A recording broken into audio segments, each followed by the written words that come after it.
We live in a world where social media keeps us constantly connected. With over 3.6 billion people using social media worldwide, it's no surprise it is so engraved in our lives.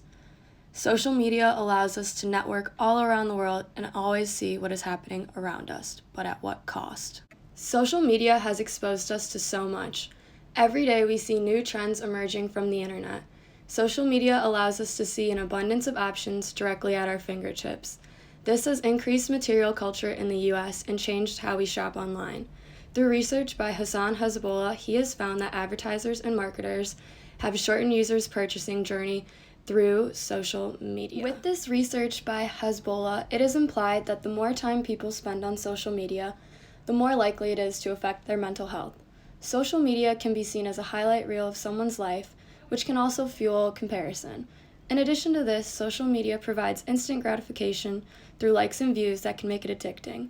These different platforms provide negative and positive experiences. Maya Consiglio, a social media influencer known for dancing, shares her experiences as someone with a platform. So, how many followers do you have on Instagram and on TikTok? I have 21.4 thousand followers on Instagram and just about 285,000 on TikTok. How would you say social media fuels comparison? I say it has a huge impact on, mental health and how people view themselves because social media tends to put people who conform to the beauty standards on some sort of pedestal. So you think if you don't look exactly like that or do exactly what they do, that you're like lesser than. In what ways do you think social media has affected your mental health? Um, it definitely enhances both good and bad moods, depending on how I'm feeling that day. Because if a video is doing well, then it can totally influence like how I'm feeling and like it'll boost my mood. But if the opposite happens and a video gets no views or like no one's liking it or there's negative comments, it makes you feel pretty crappy. So, are you familiar with FOMO? I am. Okay. Do you ever experience FOMO? Oh yeah, 100%.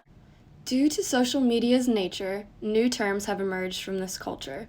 The term FOMO, or fear of missing out, has become common knowledge.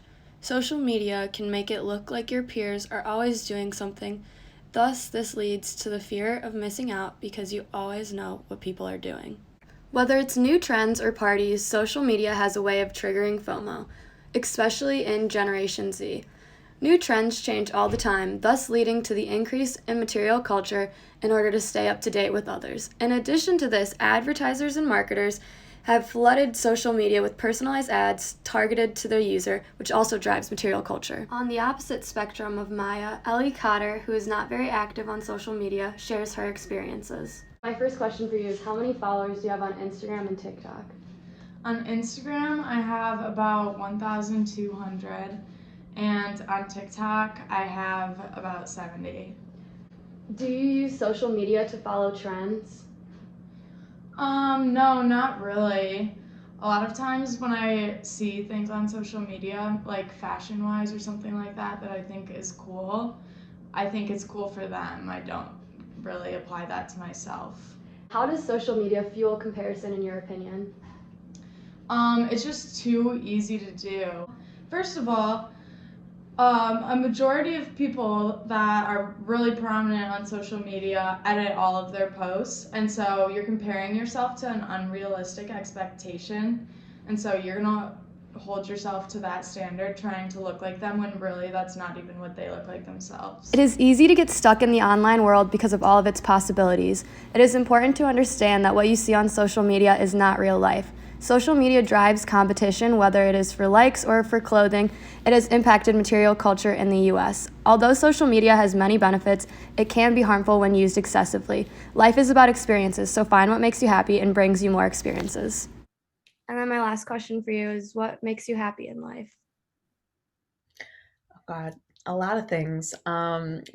Things that are not a part of social media and things that also are. The friends I've met through social media make me very happy, but also the friends I had before that and things outside of my phone and stuff. Food. Food is awesome, music, going to concerts, doing fun things with my friends, all that kind of stuff. Quality time with my friends and my family, and when people make me laugh, that's my favorite.